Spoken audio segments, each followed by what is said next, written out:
What's going on, guys? Joe here again. Today we're talking about inpatient nursing, what they do, what they make, and what you can expect if you're looking at that.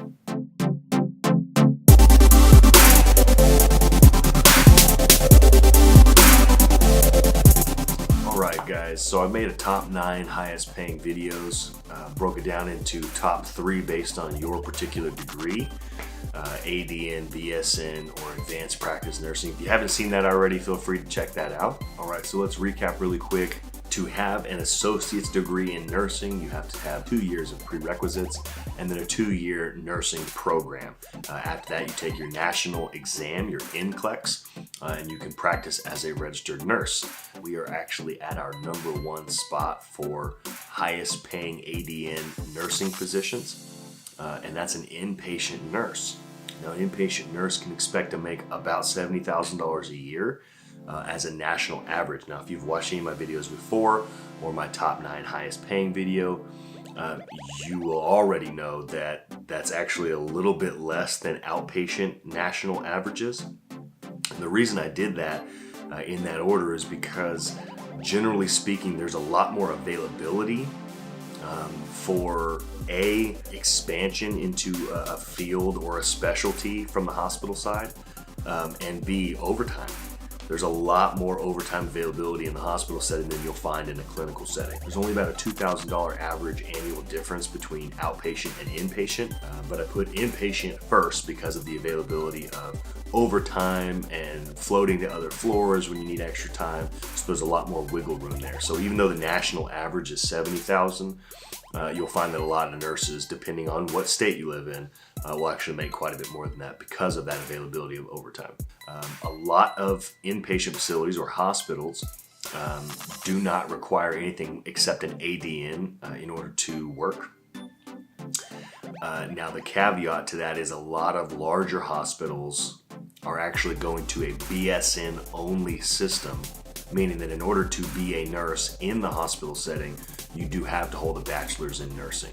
So make sure that if you're looking at a particular organization, that you make sure and clarify whether they allow ADNs to be hired on. Some hospitals offer an ADN to BSN incentive, meaning that they'll actually pay your way to get your BSN, but you can be hired on as an ADN. So just keep that in mind when you're looking at inpatient. So what is an inpatient nurse? An inpatient nurse is essentially a hospital nurse. It's a nurse that you will come in contact with that will treat you in the hospital setting. Now, what you'll do as an inpatient nurse will depend pretty heavily on what department in the hospital you're working in. If you're working in the ICU or CCU, for instance, it's going to be more of an acute situation. Generally, you'll have 1 to 2 patients, and they will be sicker, essentially. Whereas you can work on a medical surgical floor and you might have 4 or 5 patients, and although they will still be sick, the acuity level will generally be less, meaning that they'll be more stable than they are in the ICU or CCU. And there's also the emergency department, there's surgery. Depending on how big the hospital is, you may have cardiac ICUs, surgery ICUs, neuro ICUs. There's lots of different places that you could potentially work, but an inpatient nurse on a general level is a hospital nurse. These nurses will be responsible for administering medications, monitoring medication reactions, vital signs, all of the normal things that you'll be doing in a hospital setting. Now, what came with looking into inpatient nursing in terms of feedback from the nurses, there are some pros and cons. Some of the pros, some of the things that I have heard are really positive about being an inpatient nurse is that availability of overtime.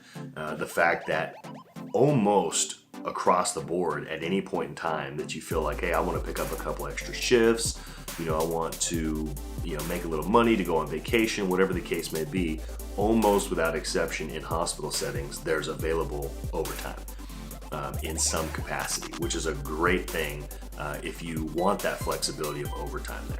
Another positive attribute to inpatient nursing that I've heard from some of the nurses I've spoken with is the variety.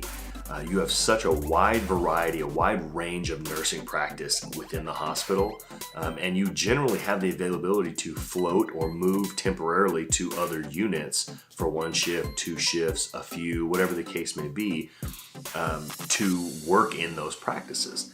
So the availability of that variety is really, really good for a lot of nurses, meaning that if you are working on a medical surgical floor and you've been there for 5 or 6 years and you decide, you know what, I think I want to look into ICU nursing, or I want to look into pediatrics or labor and delivery or cardiac, whatever the case may be, depending on the size of your hospital, you generally have that availability of variety to where you can jump into another setting, maybe go through a little bit of training to make sure that you're up to speed on everything they're doing as far as their specific scopes are concerned.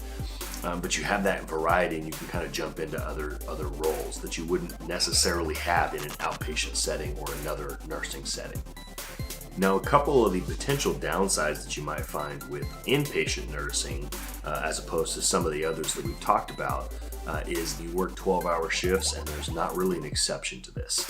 Other than potentially day surgery, where you're going to be working more during the day, I would categorize that as an outpatient nurse in the hospital. So that's more of an exception on the outpatient side. But in terms of inpatient, working bedside as a med-surg nurse or an ICU nurse, you're going to have longer hours. You're going to be working at least 12-hour shifts most of the time for the continuity of care, right? They want less variation in nursing for each patient, right? So there's a correlation between the amount of nurses working with one patient and the potential errors that are made.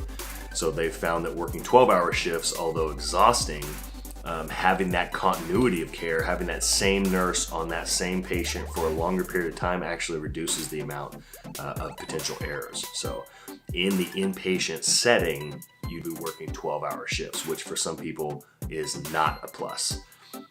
The other side to it is that you have less flexibility of your mandatory schedule. Where you do have the ability to pick up extra hours, you don't have a real freedom to move around your schedule or change different things from the hospital's perspective. Right now, if you work with another nurse and they're willing to switch shifts with you, that may be something that's available. But in terms of just deciding what your schedule is, you have less flexibility on the inpatient side than you do the outpatient side or home health or things like that. So just as a recap, on the inpatient side of nursing, you're going to be working bedside, you're going to be in medical surgical, ICUs, lots of different departments you have options for on the inpatient side, but essentially you'll be caring for patients during their hospital stays. You can expect to make about $70,000 a year, or roughly $5,800 a month gross. But again, the availability of overtime allows for a pretty substantial increase in that pay per year. So make sure that you're thinking about that if you're looking into inpatient nursing. Another caveat, as always, the pay is going to be dependent on the location you're looking at. So don't compare pay in California versus Texas unless you're taking into account the actual cost of living. So that's always going to play a role when you're deciding how much pay you're looking for at a specific hospital. Now, there's a lot of positives in inpatient nursing. One of them is that there's almost always an availability of overtime. So if you're looking to make a little extra money, there's usually overtime available. Now, with that, there's generally less scheduling freedom in terms of what days during the week you work and what shifts. As usual, guys, if I've added any value to you at all, hit that thumbs up. Feel free to subscribe to these videos. Hit the bell icon so that you're notified in the future when I post more videos. If you have any questions about specific fields in nursing, or you would like me to prioritize a video on a specific field in nursing, feel free to drop that in the comments and I'll see what I can do. Other than that, I hope to see you next time. We will be continuing this series on the top 9 highest paying jobs based on your degree. The next video is going to be based on bachelor's degree in nursing. Be looking for that.